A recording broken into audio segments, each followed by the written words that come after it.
प्रभु राम देव भगवान अल्लाह खुदा ईश आदि नाम एक ही शक्ति के हैं। वो कैसा है, कहां है, कैसे मिलता है, किसने देखा है? ये प्रश्नवाचक चिन्ह पूर्ण रूप से हटाने के लिए अवश्य सुनिए जगत गुरु तत्वदर्शी संत रामपाल जी महाराज के अमृत वचन, सर्व पवित्र धर्मों के पवित्र शास्त्रों के आधार पर। गुरु से उपदेश नहीं लिया, नाम नहीं लिया, अपनी मनमुखी साधना में वो अपने जीवन को बर्बाद कर रहे थे। पृथ्वीला प्रदक्षिणा देवा सो तो इस मन का लखे ना भेवा, कि सारी पृथ्वी की प्रदक्षिणा दे आवे, यानी इतना सिद्ध पुरुष हो जा, सिद्धि से आकाश में उड़ जावे और सर्वाधिक स्वर्गाधिक में बैठे जाई और 14 भवन पलक फिराई। अपनी स्वशक्ति से जैसे सुखदेव ऋषि स्वर्ग में चले जाते थे, तो भी कहते हैं कि इस मन का, ये मनमुखी साधना थी उसकी, तो भी उस मन को मन के अनुसार साधना करके वह स्थायी नहीं हो पाए। सो तो मन के हाथ बेकाना, बहुर भय है शुक्र सवाना। ऐसे ऐसे सिद्ध पुरुष जिन्होंने सिद्धियां प्राप्त करी, आकाश में उड़ जाते थे, ना जाने कितने लोगों को चमत्कार दिखा के वाह वाह के पात्र बनते थे। बंदी छोड़ भगवान कहते हैं गरीबदास जी कि वो सब मन के हाथ बिके हुए थे, मनमुखी साधना कर रहे थे। सो तो मन के हाथ बिकाना, बहुर भय है शुक्र सवाना। वो फिर कुत्ते और सुअर की दुनिया में चले गए वो सिद्ध पुरुष, जिनको सही नाम पूरे गुरु से नहीं प्राप्त हुआ। कोटक तीर्थ जग कोट कोट तीर्थ जगदाना, नहीं नहीं रे हरि नाम समाना। करोड़ करोड़ तीर्थ कर लेवे और यज्ञ दान कर लेवे, लेकिन उस परमात्मा के सच्चे नाम के बराबर नहीं है। कोट कोट तीर्थ जगदाना, यज्ञ जग, क्योंकि महाराज ने भाषा को विशेष महत्व नहीं दिया। जैसे भी अपने हरियाणवी ला लो, किसी भी प्रकार के क्षेत्र की जैसी भी भाषा होती है उसी में समझाने की कोशिश करिए। कोट कोट तीर्थ जगदाना, नहीं नहीं रे हरि नाम समाना। गरीब तीर्थ जग तीर्थ यग युग युग करो, पावत ना जगदीश से।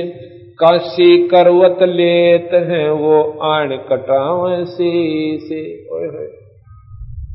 पहले क्या कर रखा था इन अनजान साधकों ने, इन भोली भाली आत्माओं को गुमराह करने के लिए काशी के अंदर एक क्रोध लगा रखा था। क्रोध, उसमें क्या बता रखी थी कि जो अपनी गर्दन इस क्रोध से कटवा लेगा उसको स्वर्ग प्राप्ति होती है।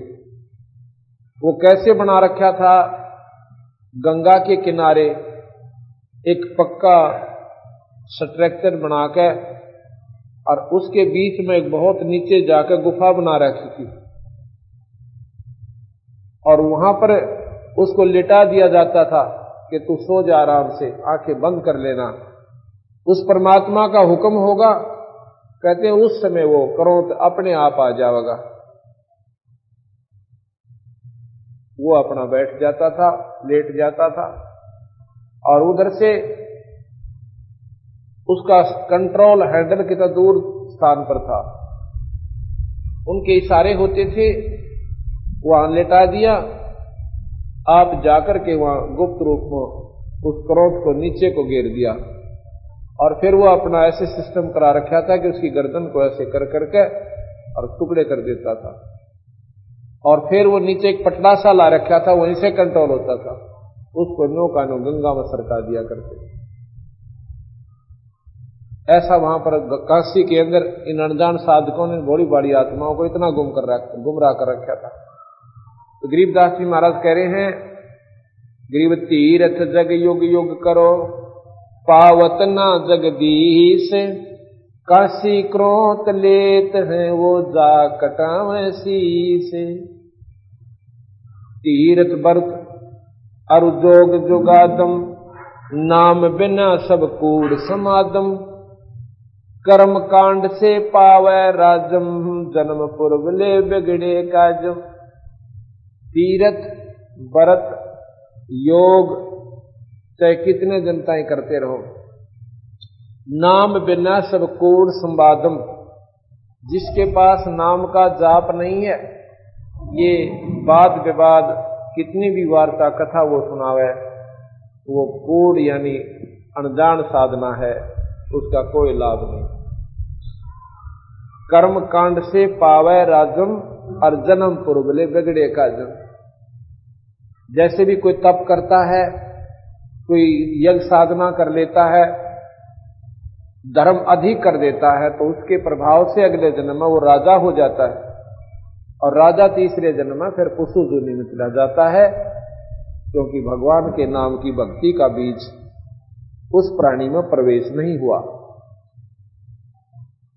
तप से राज राज से तेजम, पाठ पटंबर भोग सेजम।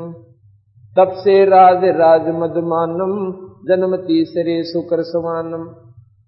तप से राजा बने, राजा अपने मौज मारे, और तीसरे जन्म में फिर वही कुत्ते और गधे की जोनी में वो राजा चला जाता है, जो परमात्मा से विमुख प्राणी था।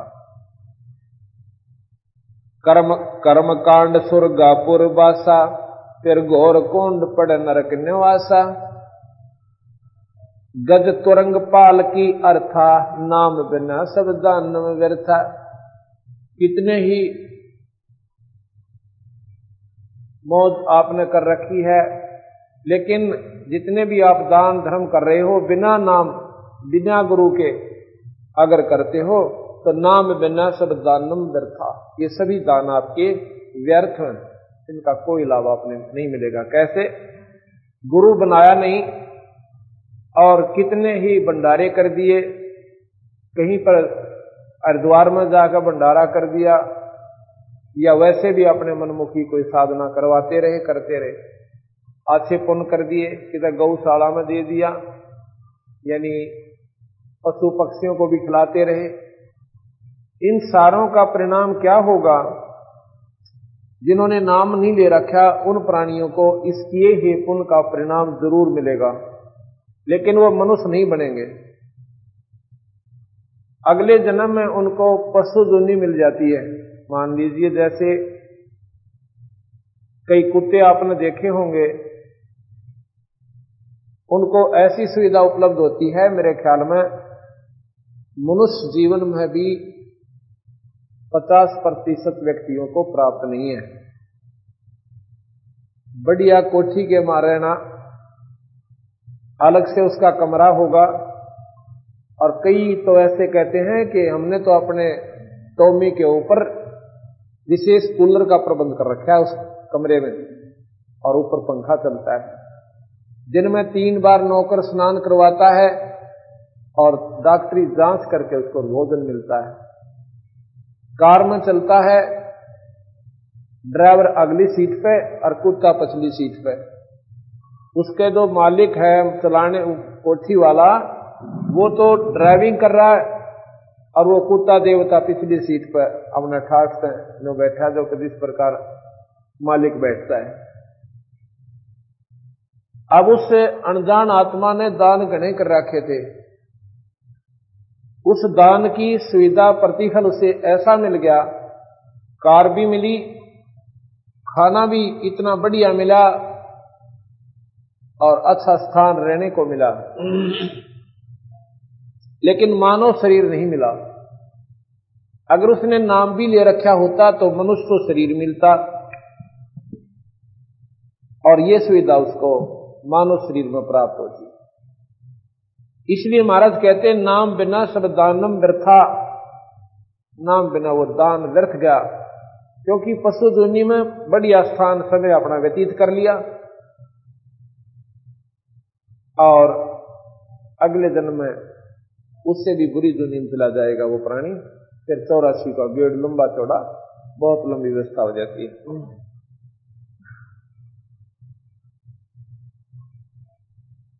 तीर्थ व्रत दान पुण्य कीजय, चरण कमल को संकल्प दीजय। ये तो प्राभक्ति बैरागा, गुण इंद्रिय मन मन सा त्याग्या। तन मन धन संकल्प कर दे ही, सो साधु है भक्ति स्नेही। संकल्प किया संख गुण होई, अकल अपिंडी अखंड बीज है सोई।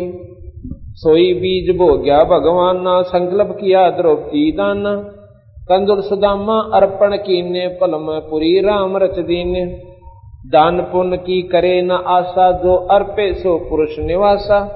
शिकल बिकल व्यापै ना कोई, साधु रहे चरण मुख गोई। मेर कुबेर और रोटी दाना, चरण कमल अर्पण कर प्राण। इस प्रकार महाराज बताओ से कि भाई दान पुण्य भी करे तो बिना किसी इच्छा के करे। हमने मान लीजिए कोई अपनी मनोकामना पूर्णा के ताई और कोई भी धर्म का काम बोल दिया कि ऐसा करवा दो मेरा ये काम हो जाए, ठीक है वो काम आपका होगा, लेकिन वो पुण्य आपको आगे काम नहीं देगा, वहीं समाप्त हो जाएगा। यदि हम अपना कर्तव्य समझ कर और धर्म पुण्य करते रहे और नाम लेकर के गुरु से, तो वो हमें दोनों फल देते हैं। दोनों फल देवेगा, जैसे वो काम भी सरेंगे जो आने वाले कठिन हमारे कर्म थे वो भी हल्के होंगे और साथ में परमात्मा की प्राप्ति भी होगी। दान पुण्य की करे न आशा, जो अर्पे सो पुरुष निवासा। शकल बिकल व्यापै ना कोई, साधु रह चरण मुख गोई। अब कई ये कहते हैं, शकल बिकल कहते हैं कि जैसे हम धर्म पुण्य भी कर रहे हैं, परमात्मा का नाम भी ले रहे हैं, और एक काम कोई ना सरे किसी कारण से, तो सारे उलाने दे जाएंगे भगवान ताई। मन न्यो भी करता था, मन नाम भी ले रखा था, मन दान भी बतेरा कर लिया, पाठ भी करवाए। कहते ये नहीं, अपना देखा फिर तमाशा सतगुरु का। हो सकता है कोई ऐसा कर्म हो कि थोड़े बहुत कष्ट में और बड़ी बीमारी टलती हो, अपने मंदी छोड़ पे विश्वास रखे। सकल बकल व्यापै ना कोई, साधु रह चरण मुख गोई। मेर कुबेर और रोटी दाना, चरण कमल अर्पण कर प्राण। चरण कमल धुन लाई ये, हरदम बारंबार। गरीब चरण कमल धुन लाई ये, हरदम बारंबार। अर्थ धर्म का मोक्ष हो ही, साहेब के दरबार। कोट बदर टूटन ते राख्या जा, साधु का बाल निबाका। मुठरी बांध रहे जो न्यारा, जाके पड़े शीश पे जारा। इच्छा रूप करे जो दाना, अपना वृद्ध जावे बाणा। इच्छा रूपी जो दान करते हैं वो कहते हैं भक्ति को लजा रहे हैं, उन्हें ज्ञान नहीं हुआ अभी। इच्छा रूपी करे जो दाना, अपना वृद्ध लजावे बाणा। विद्या वेद पढ़े चतलाई, दरवधार बूढ़ी पंडिताई। विद्वान लोग कथा करने वाले महाराज कहते हैं इन्होंने काम बिगाड़ दिया सारा। पैसे के लालच में कथा करने लगे, और जो भी उन सुनने वालों को पसंद आवे वो सुनावे, चाहे वो उनको पथ भ्रष्ट करे, चाहे उनको वो नरक में ले जावे। उन्होंने ये उद्देश्य बना लिया कि सुनने वाले राजी होने चाहिए। अगर वो नौके है मूर्ति पूजा ठीक है, हाँ बिल्कुल ठीक है भाई, 3 में 3 व करनी चाहिए, और बढ़ावा दे देंगे उसने। उन्हें तो उन पैसे से तात्पर्य है, लेकिन भाई या कड़वी दवाई खाए बिना या सच्ची बात सुने बिना इस जीव का उद्धार कभी नहीं हो सकता।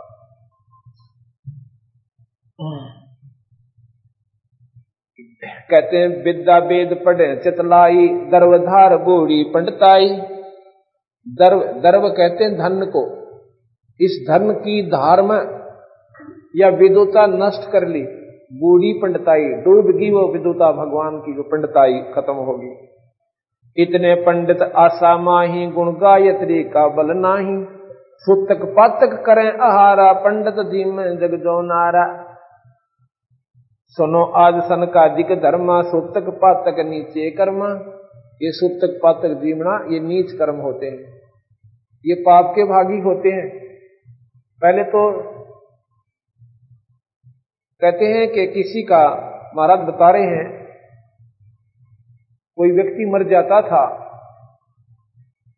तो ऐसी आंट लगा दिया करते कि ईब इसका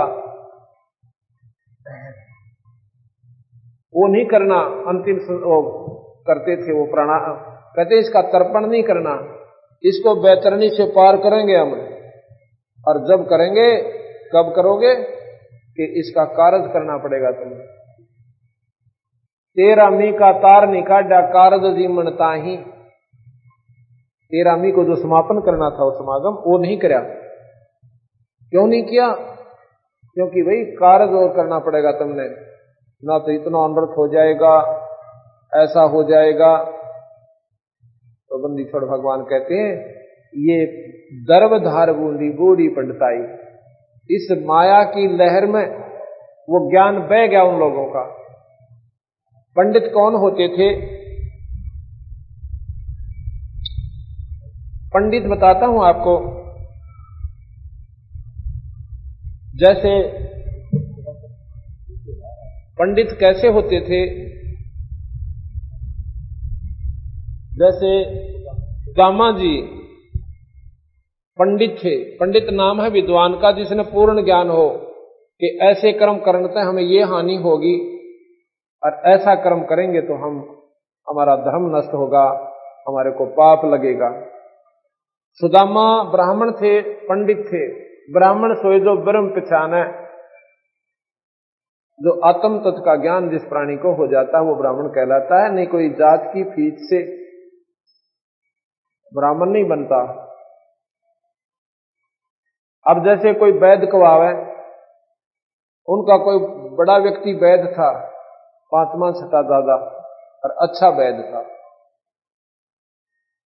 अब उसके बाद उन सब ने अपने पीछे वैद्य रख लिया। अब वो एक समूह बन गया वैद्य। अब अपने पीछे लिखते हैं कि रामनाथ वैद्य, और कपड़े की दुकान है।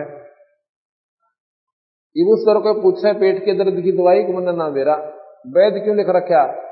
वो एक वैसे परंपरा बनी हुई कि हम वैद्य थे, हमारे पूर्वज जो हम वैद्य के नाम से जाने जाते थे। इसी प्रकार पंडित एक जाति को हमने मान लिया, चाहे किसी ने कति अनपढ़ हो वो भी नौकर पंडितता में, वो तो एक वो परंपरा बना ली, वो एक समूह का नाम पंडित कर लिया। वो पंडित नहीं है। पंडित वो है जो मार्गदर्शन करते हैं, जिनको विद्वान कहा जाता है। और वो पंडित जो है उनके द्वारा किया गया गुमराह प्राणी भटकता है, भ्रमता है, वो दोषी कहला है। तो उसके लिए महाराज कहते हैं सूतक पातक नीचे कर्मा, सुनो आज सनकादिक धर्मा, ये सूतक पातक नीचे कर्मा। सुदामा जी पंडित थे, उसकी पत्नी ने बहुत ही प्रार्थना विनय करी कि देखो हम बहुत टोटे में दुखी हो रहे हैं और बच्चे हैं, ये भी बेचारे कई बार तो रोटियां बिना सो जाते हैं, और आप कहते हो कि कृष्ण जो राजा है मथुरा के, द्वारका के, वो मेरे साथी थे, सहपाठी भी थे, और सहपाठी का प्रेम कुछ न्यारा होया करे। आप जाकर के उनसे कुछ धन मांग लाओ। तो सुदामा ने बोला बात सुन भगवान कि ये शरीर जा सकता है, पर सुदामा मांगे को ना। ब्राह्मण का फर्ज मांगन का नहीं बनता। मेरे को कर्म में मार रह रही है, मैंने पिछले जन्म में पुण्य नहीं कर रखा, इसलिए मुझे ये उपलब्धि नहीं हो सकती। वह फिर पीछे पड़ी रही, नहीं मानी तो फिर चला जाता है। वहां जाकर भी कृष्ण ने पूछा कि सुनाओ महाराज जी के हाल से आपका? सुदामा अगली मोह हो रही से थरे बाग से। अपने मुंह तन्यों नहीं कहा कि महाराज जी कति बयान माटी हो रही है, कतई नहीं कहा, अगमोद से महाराज जी दया से। और 7वें दिन नो का ने उठ कर आ गया, अपने मुंह से ना मांगया और ना उन्होंने दिया। ठीक है, भगवान कृष्ण ने कहते हैं वो चावल खा के जो छुपा कर लकोरिया था, ये देवों तक देवों के इस राजा ने, गरीब आदमी छुपा छुपू का अपना वह घरवाड़ी ने बांध दिया था, चावल भून के 2 मुट्ठी, और उसने अपनी लको के काख में दे लिए। कृष्ण जी ने कहा कि भाई एक बात होता, भाभी ने क्या भेजा मेरी खातिर? बोले कोई ना काख ना न्यू करे। कहते हैं जब वह चादर खोस ली जिसमें वह एक पल्ले में बांध रहा था, आदमी बोला बड़ा आनंद आया तो आज आपके चावल में। उसके प्रतिफल में महाराज कहते हैं भगवान कृष्ण ने और सुदामापुरी यानी उसका बहुत सुंदर महल बना दिया, बहुत अच्छे पैसे दे दिए। कंदुल सुदामा अर्पण कीने पल में पुरी राम रच दीने। कंदुल कहते हैं चावल को, और सुदामा ने कृष्ण जी को अर्पण किए और पल में पुरी राम रच दीने। उन चावलों के खाक को खा के अब यहां कहते हैं कि देते को हर देता है, जहां तहां से आन, और ना दिया फिर मांगता करो, परमात्मा सुना नहीं कहा। सनक सनंदन बूझो भाई, नीचे कर्मा लागे काई। यानी माड़े कर्म करते हैं नुकसान में जाओगे। ऊंचे कर्मा कर्म कटाही, सो पंडित तुम जानो नाही। ऊंचे कर्म करते हैं के काम पाप कट जाते हैं, ये कर्म कटते हैं, वो तुमने ज्ञान नहीं। जीव यज्ञ में होम कराई, सो वह यज्ञ काम किस आई। कहते हैं यज्ञ के अंदर महाराज जी बता रहे हैं कि तुम जीवों को मरवाते हैं। कैसे यज्ञ कराते थे राजाओं से?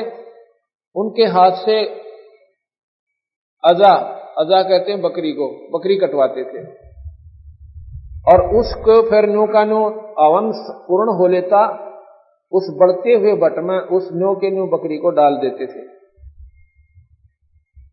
और फिर वो मांस जब हो जाता था उसको बाद में वो सब अपने आप बाद में भुने हुए कच्चे मांस को जैसा कि जिसे उन्होंने नमक वमक लगा के और फिर वो प्रयोग करते थे। कहते हैं प्रसाद बन गया, अब इसका पाप नहीं।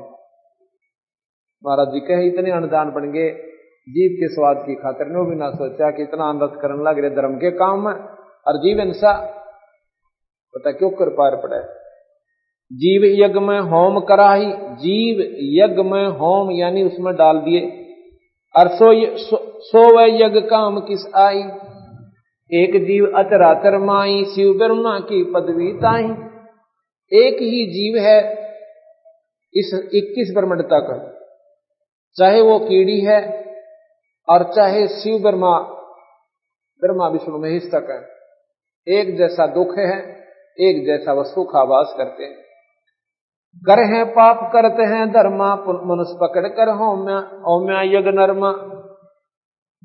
अश्व घोड़ा, वृषभ बैल, ये अनपढ़ थे बंदी छोड़ गरीबदास जी और संस्कृत बोल रहे हैं।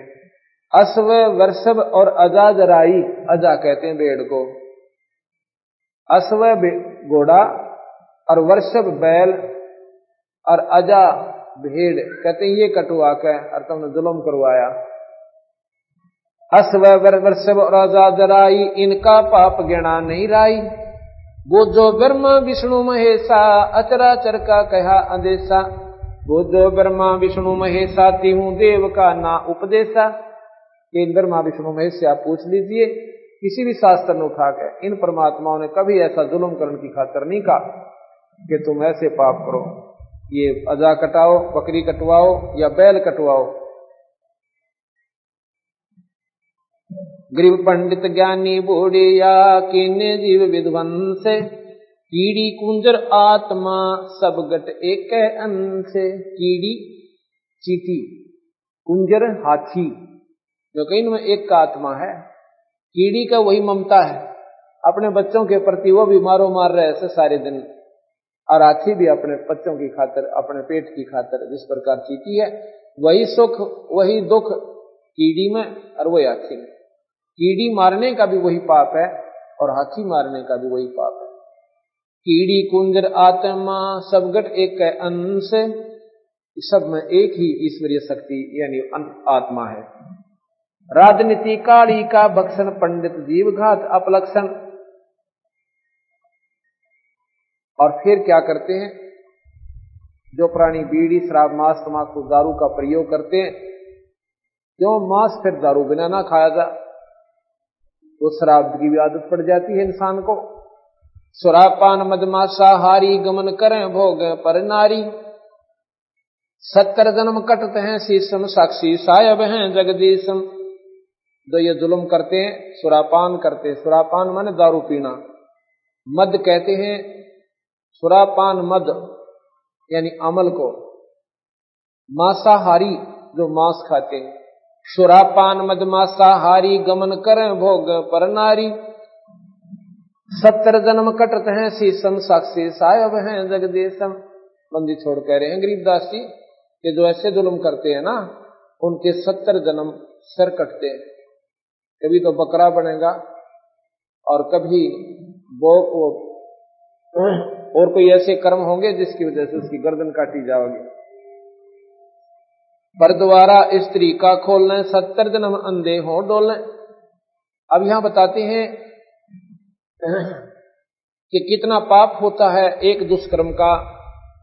पर नारी को बुरी नजर से देखना, महाराज बताते हैं उसका कितना दुष्परिणाम होता है बुरे कर्म करने का, कि 70 जन्म वो प्राणी अंधा होता है। कभी गधा बनकर अंधा होगा, कभी कुत्ता बनकर अंधा होगा, कभी अन्य जीव की दोनी पाकर वो अंधा होगा, और फिर मनुष्य बनकर भी वो अंधा होगा।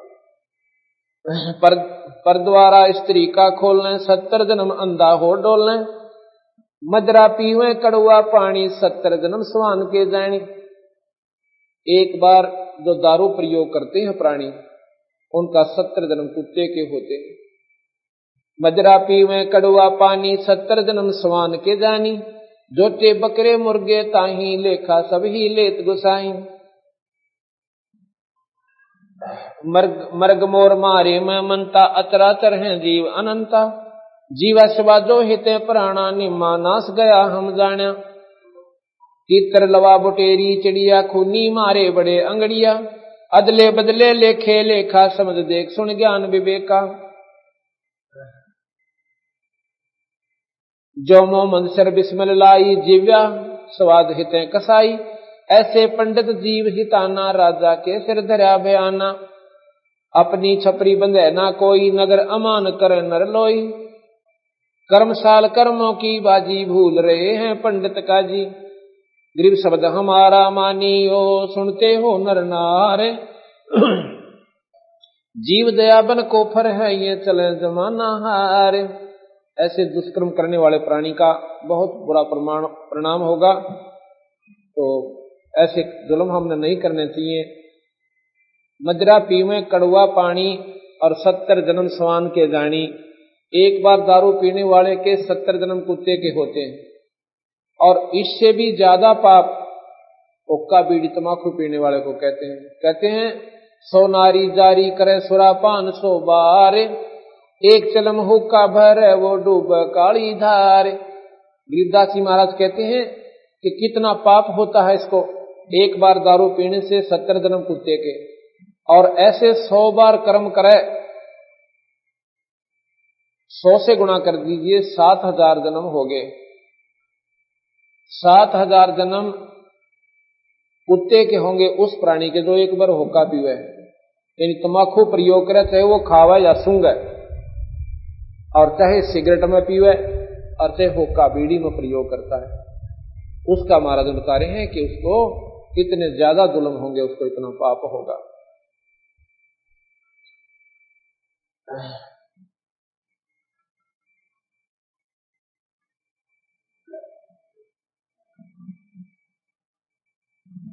अब नाम के बारे में मैं तो बता रहे हैं कि हम मनमुखी साधना करते हैं। कई भाई कहते हैं कि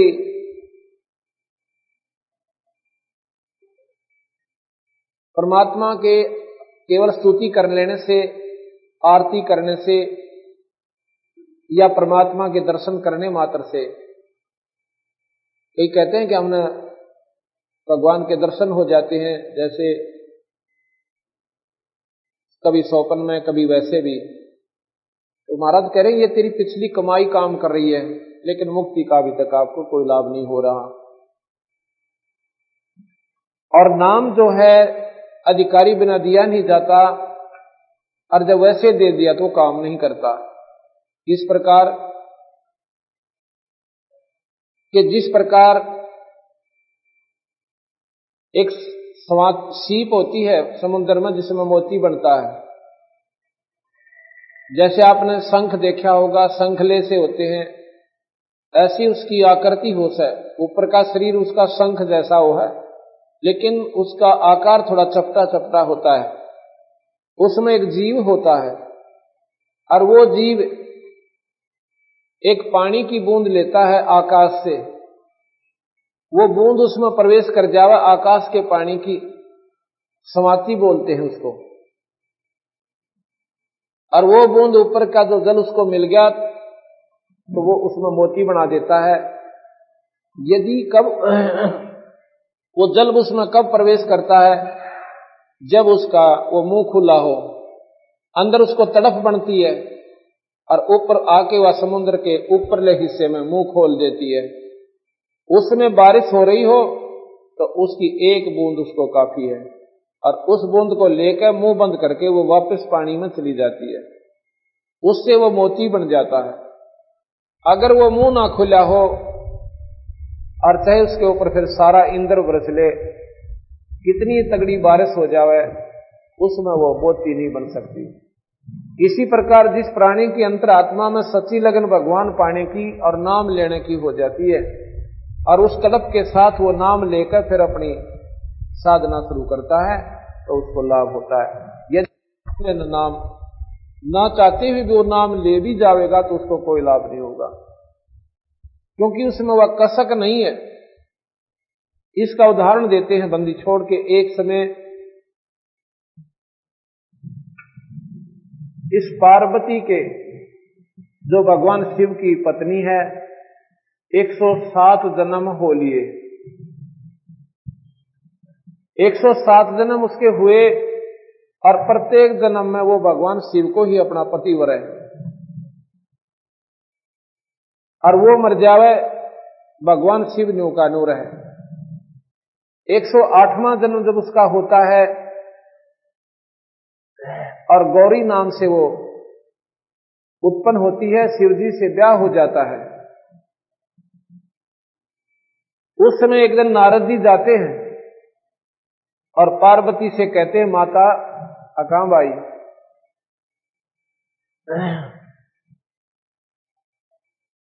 कि आप अभी तक जन्म और मर रहे हो और आपके घर में इतनी बढ़िया वस्तु और आप फिर भी दुख पा रहे। अब कैसे भाई, मेरे समझ में नहीं आई तेरी बात, क्या कहना चाहता है नारद तू?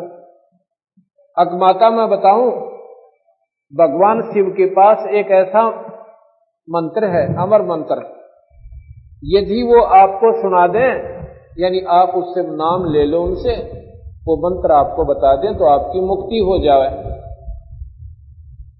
वह बोली, नारदिया बात तो भाई मेरा जची को ना। क्यों ना जची?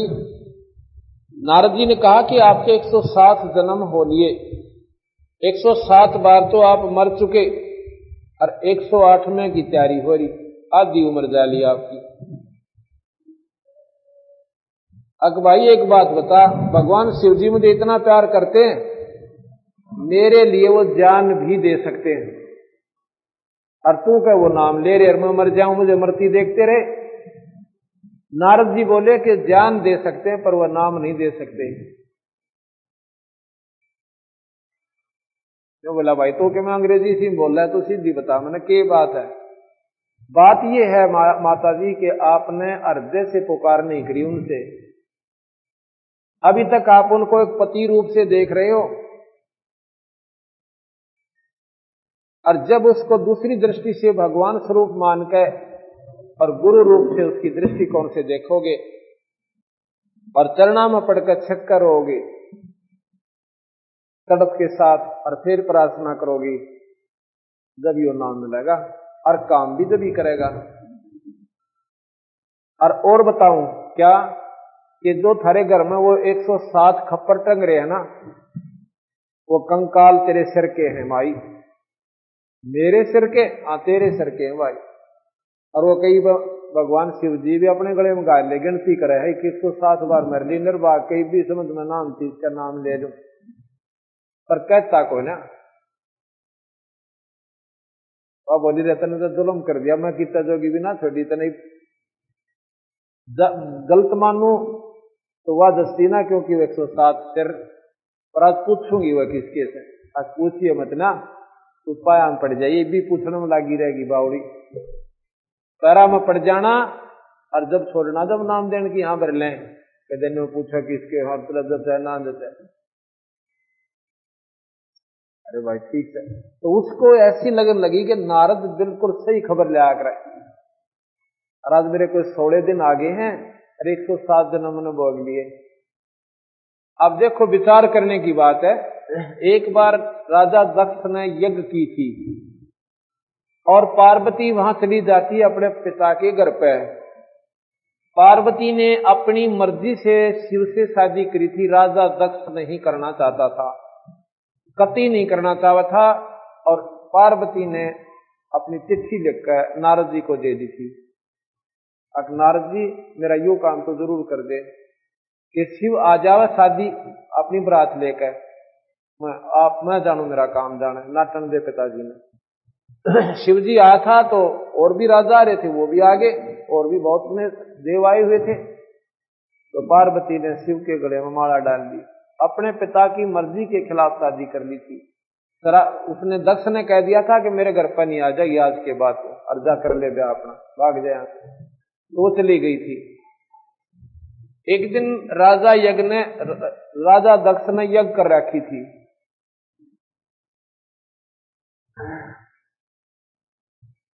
अब ये एक ही बात को सिद्ध करने की खातिर कम से कम 6 कथाओं का प्रमाण जोड़ना पड़ता है, जब यह बुद्धि ठिकाना आती है हमारी। इतना बिगड़ा हुआ ज्ञान हमारा हो चुका है। अब वह घर पे क्यों गई थी, जबकि माता पिता ने उसको कह दिया था हमारा नहीं बढ़ जाएगी। ऐसा क्या हुआ, एक बार कहते हैं रामचंद्र जी सीता के वियोग में और बड़बड़ में भटक रहे थे, रो रहे थे बुरी तरीके। पार्वती ने शिवजी से पूछा था कि हे भगवान, ये व्यक्ति क्यों रो रहा है, इसने क्या तकलीफ होगी, आप दया कर दो इस पे, इसके दुख दूर करो। शिव जी कहने लगे पार्वती तू ना जानती इसने, ये तो भगवान है 3 लोक के परमात्मा, ये विष्णु अवतार हैं सब, इनके किसे दुख, ये कोई लीला कर रहे हैं। अपना भगवान को और इतना रोन की आवश्यकता क्या, आप गलत, मैं नहीं मानती इस बात ने, मैं तो इसकी परीक्षा लूंगी और सीता का रूप बना के इसके आगे जाऊंगी और जब देखूंगी जो पहचानेगा कि नहीं पहचानता। शिव जी बोले या गलती मत करना, अच्छा को ना करूंगी। करना आगे, शिव जी चले गए पाछे तो सीता का रूप बना लिया और रामचंद्र जी के सामने जाकर खड़ी हो जाती है। उसने सोचा तो नहीं था कि ले तेरे जो है ना छाती से लावेगा और बड़े दुख नो कहेगा, बता कि चुप कर पाई, कहाँ गई थी सीता, तो मैं तो मर गया होता तेरे बिना। ऐसे ऐसे मतलब अपने मन की कल्पना वो पार्वती लेकर गई। और जब भगवान रामचंद्र जी ने देखा उसका नहीं, तैनो बोली है दक्ष पुत्री माया, हे दक्ष की बेटी तू कहाँ आ गई। और भगवान शिव ने की छोड़ जाई, नौकनते हुआ तो गढ़ों पानी पड़ गया। कहने लगी आप तो सच्ची, भगवान शिव ठीक कह रहे थे, आप तो भगवान हो, आप जानी जान हो। न्यो कहकर वापस आएगी और शिव जी के मन में भी कल्पना चलेगी कि वह पक्की नाड़ी से मानने को ना, जो एक बार मन में ठान लेकर क्या होगी उसका हमने। तो पूछा कि तुम परीक्षा ले आई, अकना जी में कौन है लेकर परीक्षा, अच्छा झूठ भी बोला ऊपर तय, फिर हंसन लगी। अभी साची को थे वह तो साचे भगवान से। बोला ठीक है, तेने मेरी माँ का रूप बना दिया पार्वती, आज मेरे पत्नी रूप में मेरे लिए स्वीकार्य नहीं रही, आज से तो मेरी माँ के रूप में है। अपने मन में ऐसा क्षोभ करके और भगवान शिव जी उसमें कटा कटा रहने लगे। ये पहले जन्मों की कथा सुना रहा हूं। इस बात में पार्वती भी जाने थी कि जद का पक्का यो विषय यो कति नहीं माने, चाहे धरती इधर से इधर हो जाए। उसने सोची यो तो मुंह तो बोला ना, और कोई अड़ा आदमी ना, मेरा टाइम के ऊपर पास होगा तो अपने घर न चाल, इसका भी आंट लाऊंगी थोड़े दिन। क्या हो गया, माता पिता भाई पिताजी करड़ा बोल लगा, माता राजी बोल रहेगी, ऐसी अपने मन में कल्पना करके पार्वती अपने घर आ गई राजा दक्ष के घर पे। उस दिन कुदरती क्या हुआ कि वहां पर यज्ञ हो रहा था, राजा ने समागम करवा रखा था, और उसमें क्या होता है कि सभी लड़की और जमाइयों को बुलाते थे वो राजा लोग, यज्ञ में सभी अपने रिश्तेदारों को बुलाया जाता था। तो वहां पर देखा कि जो रिश्तेदार नहीं आए थे, कोई बहन नहीं आई थी, उस बटेऊ का हक न्यारा आसन और जितनी भी पूजा हरकतें रहती उस सब की उसके साथ चढ़ाई हुई थी, और सारा सामान उसका कपड़े भी रखे हुए थे कि वो ना आन पाए, कोई बात नहीं। तो पार्वती अपने घर में गई, जाकर देखा सारे मंडप पर घूम कर नाम लिख रखा कि फलाना ये जमाई, ये उसका आसन है, ये फलाने देव का, ये उससे का। तो वहां सारे का घूम के और कोई मुंह ना बोला उससे।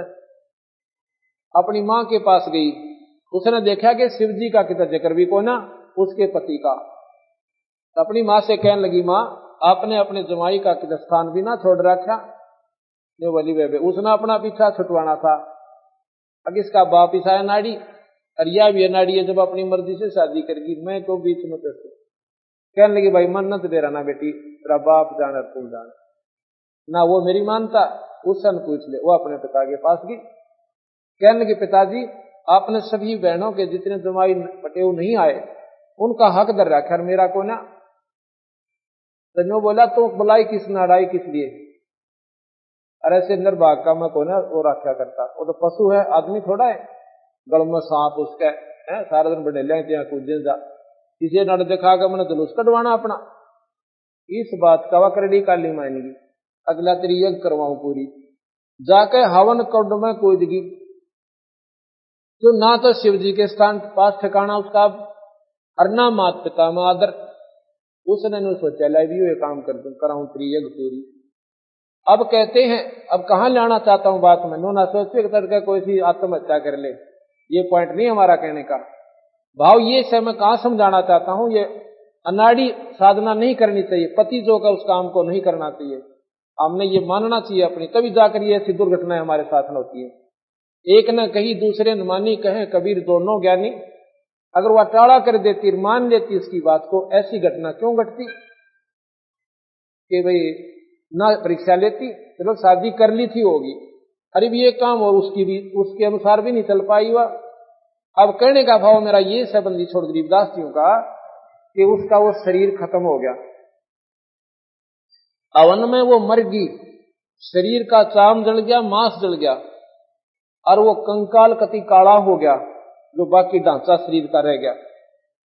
उधर से कहते हैं शिव जी ने पता चला कि भाई क्या हो गया, आपस में सौ लड़ाई हो, मारी बात हम जाने, और वह उड़द जड़ी कैसे। तो किसी ने जाकर बता दिया जी ऐसे ऐसे उनका अनादर किया। मैंने बोला अच्छा मैं करता हूं इसका इलाज। वहां से कहते हैं अपनी जटाय से एक ऐसे बाल पाड़ा और उसको धरती में पटक दिया, और उससे एक वीरभद्र नाम का एक यक्ष उत्पन्न हुआ। उसको हुक्म दे दिया कि सेना ले जा और दक्ष की गर्दन काट दे। उस यज्ञ में कहते हैं ब्रह्मा भी विष्णु भी दोनों आए हुए थे, और वो जब पता चला उन्होंने कि पार्वती मरली और शिव जी को वेद लाग लिया और ई भाई वो चाड़ा पड़ेगा, उसने तो कहते हैं वीरभद्र को शक्ति देकर भेज दिया। तो कहते ब्रह्मा ने तो डांक ठोक दी, भाग लिया,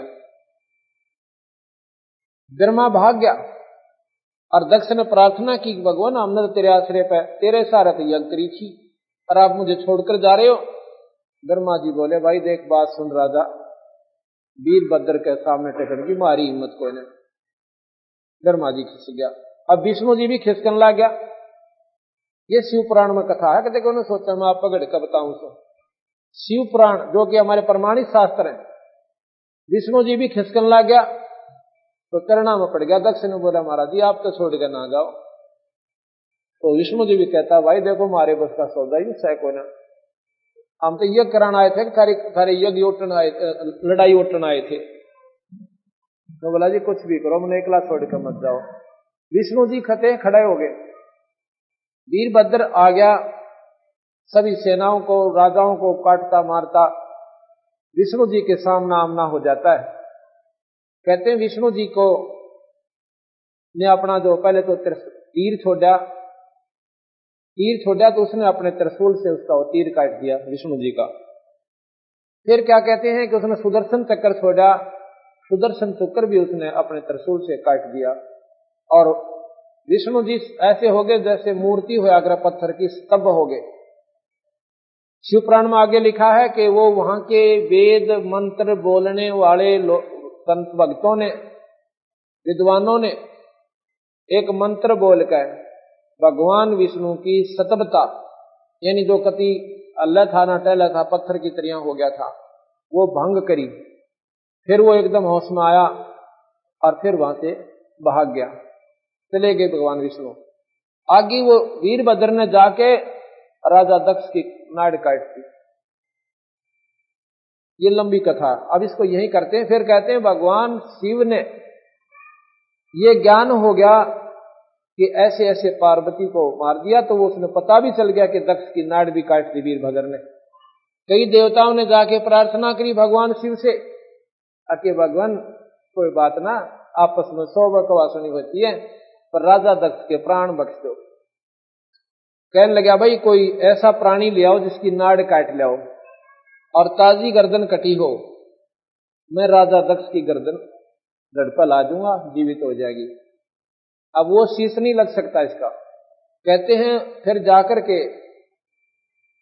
एक बकरे का काट ले सिर, राजा दक्ष का बकरे का सिर ला दिया, वो जीवित हो गया।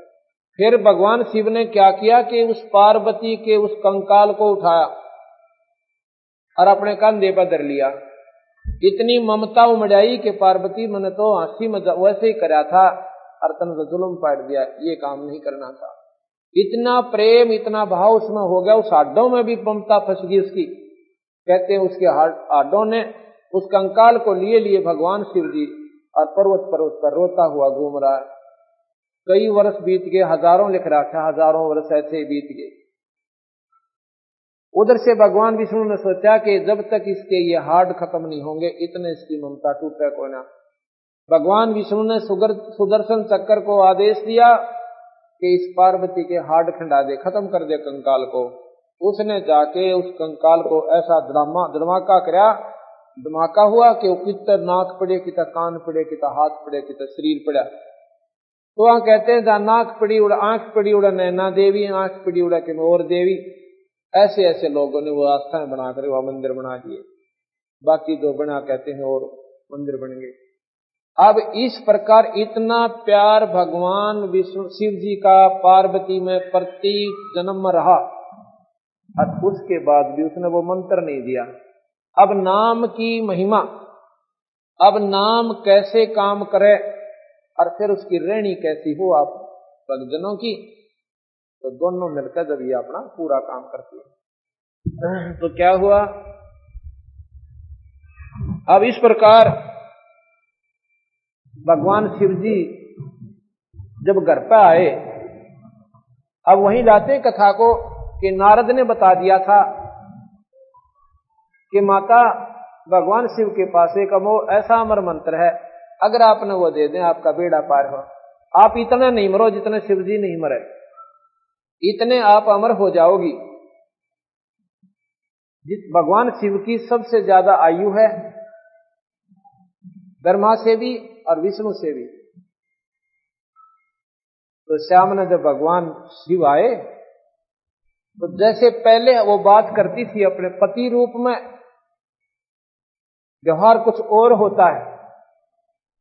वो एक घर के आम सदस्य जैसा व्यवहार हम करते हैं, पत्नी से भी पति ऐसा ही करता है। और जब उसने नो पता चला कि तो अमर मेरी तो जो ना जान इनकी मुट्ठी में, और ये इतनी महान आत्मा, और आपने तो कुछ भी कोई नहीं सोची मैंने तो इसके बारे में, और मैं तो इनको पति समझ कर कई बार अनादर भी कर देती थी।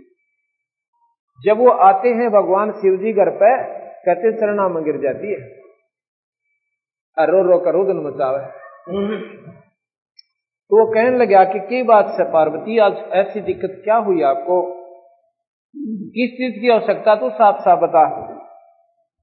वह कहने लगी महाराज जी मेरे को जरूर पाप हुआ है, मैं घनी पापनी हूं, और इस करके आपने मेरे से एक इसी अनमोल चीज छुपा रखी ए भगवान एक बात बताओ, क्या कि मैं जब मरती थी आपका जी दुख नहीं पाया करता, कब मरती थी तो अभी मरी कहाँ है? अग्नियों ना बकाओ, ये खप्पर किसके हैं, ये कंकाल किसके सिर के? अब शिव जी ने सोचा आज तो भैया दूसरी भाषा बोला, ये इसके लेवल का ज्ञान नहीं है। नो बोली महाराज जी मेरे से कोई गलती हुई होगी और मैं मरूं और आप देखते रहो और आप मुझे प्राणों से भी प्यारी समझती हो। न्यो बोला पार्वती ये तेरा ज्ञान तक हो ना, न्यो बताते रहता है। बताया किसने? उसने बता के नारद जी आए थे और वो मेरे को बताएंगे कि आपके पास एक ऐसा अनमोल मंत्र है और आप मुझे कृपा कर दो दासी पे, महाराज जी मेरी दुर्गति मिट जा। नो बोला आज दूंगा तेरे को नाम, आज तो नाम पाने के अधिकारी होगी। आज जो तेरे अंदर वो कमल है परमात्मा की भक्ति प्रवेश करने वाला, आज खिल चुका है। आज तेरा हृदय नर्म कोमल हो गया कमल की तरियां, इसमें कोई मैल नहीं है। और इस भाव से जो नाम प्राप्त करता है प्राणी, वो नाम अंदर जाकर काम करता है। तो जब कहते हैं यो नाम नो को जा दूं, आ मेरे साथ अमरनाथ, जहां मंत्र कहते हैं अमरनाथ, इतने स्थान पर ले गया उनको, सुन स्थान, और वहां पर भी एक सूखा वृक्ष कति जिसके पत्ते भी नहीं थे, सिर्फ वो खूंड से खड़े थे, नारे नारे टहनियां सूखी हुई। और नो देख लिया कि वृक्ष में हो सकता है कोई पक्षी आ जा, पत्ता में मैंने देखा नहीं, और यहां पर मैं देखता भी रहूंगा कि कोई प्राणी इस मंत्र ने ना सुन ले और वो अमर ना हो जाए। तो महाराज कहते हैं तहां एक सूखा तरवर ता क्या, ता शिव को आसन ता रखा। आसन माने वहां पर अपना बैठा लिया पार्वती को, आप भी बैठ गया। और फिर कर से लाई 3 तारी, उड़ गए पक्षी नर और नारी। ऐसी भयंकर आवाज हुई 3 तारियों की जैसे बम पाट्या करे। आसपास के पक्षियों भी कोई था वहां पर, तो वो भी कहते हैं काफी दूर उड़ गया। उसके अंदर एक वो खोगर थी, एक ऐसा थोथा स्थान था खोखलाहा, उसमें एक तोते, मादा तोते ने अंडे दे रखे थे।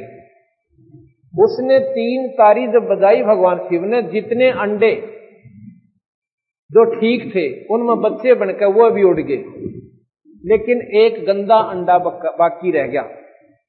और वो अंडा एक प्राणी का था जिसके निमित्त वो दुनी भोग रहा था। उस गंदे अंडे में भी वो प्राणी अपना पड़ा हुआ सिड़ रहा था। ये जीव आत्मा इस शरीर ने जल्दी से नहीं छोड़ती, मरे पाछे भी। वो कितना जोगा निरंद एक्सीडेंट हो जाए या कोई किसी कारण से कंडम हो जाए तो वो प्रेत, वो आत्मा जो है इसके अंदर घुसी रहती है, ढूंढती है कि फेरने में चल पड़े। ये नहीं चलता। फिर इतने बाद जब तक इसको फूंक के सवा नहीं कर देते या गार्ड नहीं देते या नहर में नहीं फेंक, दरिया में नहीं डाल देते, इतना हुआ जीव इसमें से इसने खाली नहीं करता। तो वो गंदा अंडे का एक जीव था, उसका निमित्त वो था, उसका वहां पड़ा रहा। अंडा खत्म हो लिया था, वो गढ़ बच्चा बनने दोगा नहीं रहा, उसमें जो उसका अंग नहीं बढ़ पाया था। अब भगवान शिव ने कहते हैं वहां पर वो अपना कथा सुनानी शुरू की। अपनी कृपा से उस माई को अंदर के कमलों के बारे में जानकारी दी। अब वो इतना जानते सुने कि उसका डर हो रहा गात में, कदीब का फिर ना मर जाए भगवान शिव छूट जाए। 3 खाड़ा शादी हो है रोले पड़ के, और ये सारा झंझट मिट जाएगा जब तक हम रहेंगे, इतने इकट्ठे रहेंगे। इतनी लगन लाके उस माई ने और जान तो बात सुनी, वो मुंह मत का डर, वो उसी स्थान पर उसकी सूरत जावे। जैसे मूल कमल बताया तो माई का ध्यान मूल कमल पर गया और वहां की प्रक्रिया बताई कि ये गणेश जी का स्थान है, यहां पर उस गणेश का लोक है, इस पर ऐसे मंत्र जाप करना है। आगे फिर ना भी स्वाद चक्र है, उसमें ब्रह्मा और सावित्री का मंत्र है, ये मंत्र जाप करना है, वहां दोनों का वास है। ऐसा सौर्य बताए। एकदम वह शरीर के अंदर घुस गई, शरीर के अंदर सूरत जाती है, उन पर ध्यान लगाती और यहां पहुंच जाती। जब तक कंठ कमल तक ये प्राणी रहता है, इतना वह हंकारे भर रही है, हाँ जी हाँ जी हाँ जी, ऐसे देख रही है, हाँ जी जब ये यहाँ सुन में पहुंच जाती है तो वहां जी करना बंद कर दिया। जो ऊपर का पक्षी जो गंदा था अंडा, उसमें तोता बन गया और वो लग गया हाँ जी कहने। अब उसके भी गेल चले वो मंत्र। इतने में कहते हैं भगवान शिव ने देखा इसकी तो समाधि लग गई या बोल नहीं रही, ये आवाज कहां से आई। जब ऊपर देखा वो तोता जो है वहां से उड़ लिया। भगवान शिव उनका पीछे पड़ लिया। वो जाकर तोते के शरीर ने छोड़कर वेद व्यास की पत्नी ने जमाई ली। जमाई के द्वारा वो सूक्ष्म रूप के द्वारा और गर्भ में चला गया और वहां जाकर के सुखदेव का के रूप में फिर 12 साल उस मां के गर्भ में रहकर उत्पन्न हुआ। ये सुखदेव जी की उत्पत्ति भी इसी कथा में आ गई। इस प्रकार उस पार्वती को कबीर भगवान शिव ने अमर कर दिया। इतना अमर कर दिया, जब तक भगवान शिव रहेंगे पार्वती उनके साथ रहेगी, और जब महाप्रलय होगी, जब ये सभी नष्ट हो जाएंगे, वो फिर दोबारा इस मर्तमंडल में ऐसे चक्कर काटेगी जैसे पहले काट रही थी।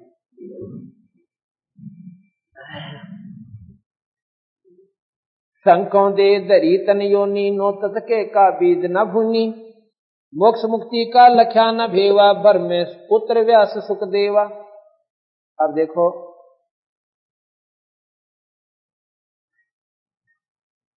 हमारे अंदर एक 9 तत्व का शरीर और है, ये 5 तत्व के शरीर के अंदर है। उस शरीर में, इस शरीर के माध्यम से हमने उस 9 तत्व को परिपक्व करना है और उसके माध्यम से हमने मुक्ति पानी है। लेकिन हम सच्ची साधना ना करके वो हमारा कच्चा शरीर रह जाता है, फिर दुनिया पाते रहते हैं। गरीबदास जी महाराज लिखते हैं कि मोक्ष मुक्ति का लख्या न भेवा, अब भर में पुत्र व्यास सुख देवा। मोक्ष मुक्ति का उसके भाव भेद नहीं पाया उसने, भगवान सुखदेव जी ने अपनी पहले बहुत घना दुख पाया, पूरा कितने जन्म हो गए, और फिर उसका कोई ऐसा कर्म आगे अड़ गया कि भगवान शिव की वो कथा सुनने से वो तोते के शरीर में प्रवेश कर गया और उस मंत्र से उसके जो अंदर सूक्ष्म शरीर था वो अमर हो गया। और वो अमर होकर के, उस अमर का तात्पर्य ये नहीं होता है कि उसका जन्म मरना हो, इस अमर होने की कई परिभाषाएं हैं। वो तत्व ऐसा बन गया कि उसमें यादाश्त होगी, उसको इतनी यादाश्त होगी उसने सूक्ष्म शरीर में कि अभी पिछले जन्म मेरे बहुत मुंडे बीते और इब क्या गलती करो नहीं, इसको इतनी चेतना रहने लगी तो उस मां के गर्भ में प्रवेश कर गया और बाहर नहीं आया। बाहर नहीं आया तो कहते हैं काफी दिन के बाद 12 वर्ष जब बीत जाते हैं तो भगवान शिव कहता है कि बाहर निकल तो न मारूंगा, और वो नौका में बाहर निकलूंगा ना। विष्णु को याद किया, विष्णु जी आगे कहने लगे की बात है भोलेनाथ जी कि मेरे ज्ञान को चुरा कर ये जीव और इस वेद व्यास की पत्नी के गर्भ में है और इसको मैं खत्म करूंगा। क्यों भाई? भगवान विष्णु बोले कि इसने मेरा मंत्र चुरा लिया तो क्या हो गया कि ये अमर हो गया। अमर हो गया फिर मारेगा क्यों? कर जब आप ही कह रहे हो कि आपके मारण से बाहर हो लिया तो इसने मारोगे कैसे? क्योंकि कुछ ऐसी स्थिति होती है कि इस मंत्र से इस प्राणी को इतने दिन ये ब्रह्मा विष्णु महेश नहीं खत्म कर सकते, कुछ लिमिटेशन है उसकी, ये बहुत लंबा विस्तार है। तन्नो बोले जब ये अमर हो लिया और इतने दिन तक तू मार नहीं सकता वर्षों तक, फिर यहाँ क्या की खातिर खड़ा बावड़े पैल चालेंगे। तो फिर विष्णु जी के मन में आती है कि सुखदेव गर्भ में, सुखदेव बोला कहा महाराज जी कि तू बाहर आ जा। विष्णु जी कहने लगे तू बाहर आ जा, अक मैं नहीं आऊं बाहर, ब्रह्मा को बुलाओ। ब्रह्मा भी बुला लिया। ब्रह्मा जी, विष्णु जी, शिव जी तीनों कहने लगे भले पुरुष एक काम तक कर दे, तू बाहर आ जा। 12 वर्ष हो गए मां के पेट में, अगर आगे माताएं 12-12 वर्ष तक बच्चा ने गर्भ में रखेंगी इनका तो जीना आराम हो जाएगा, ये 9 महीने भारी हो जाए। तू बाहर आ जा भाई, या गलत रीति मत ना गिरे। यूं बोला जी कतई नहीं आऊं, पर एक शर्त पर बाहर आऊं कि तुम अपनी इस माया न जिसके कारण हमें यहाँ पर अज्ञान बनाते हो, हमारे ऊपर अज्ञानता का पर्दा छा देते हो, इस अपनी माया न हटा लो। अब दबाइया तो ना आता हमारे तक। हम कुछ समय रोक सकते हैं। कितनी देर रोक सकते हो कि जितने भैंस के सींग पर राई रख दे, और वह कितनी देर उस पर रह सकती है। भैंस का सींग ऐसे गोल, और भैंस नस्ली टका को ना कुआं जोगाड़ा कुआं सर मारे, उस पर राई रखते ही नीचे कितनी देर, यानी अक्सन भी ज्यादा हो, इतनी देर काम रोक सके। फालतू माया नहीं रोका, जो बोला इतनी देर रोक दो। कहते तीनों देवा थम भी माया, और गर्भ दुनी से बाहर आया, सुख दे सुख में उपजा, राई सिंह समो, नो नाथ और शिव तुरासी संग उपजे थे दो। जितने उस समय में वो इतनी देर जो माया रोकी थी, उस दौरान जितने भी मनुष्य शरीर के प्राणियों का जन्म हुआ था, उस समय वो उनको इतनी चेतना रहेगी जिसमें 9 तो नाथ बन गए और 84 वो आत्मा सिद्ध होगी, 93 और 1 सुखदेव आया। उस क्षण में इतने जीव उत्पन्न हुए थे इस मनुष्य शरीर में, और उनको इतनी लगन चेतना रहेगी कि वो अपनी आत्मा के आधार पर, क्योंकि जागृति रही और पिछले कर्मों का उनको ज्ञान रहा कि पाछे बहुत गणे दुख पाए, कभी गधे बने कभी गधी बनी। सुखदेव ऋषि अपनी आत्म कथा बताता है। एक महात्मा बोला ऋषि जी कि भाई सुखदेव तू तो बहुत ध्यान मगन रहता है,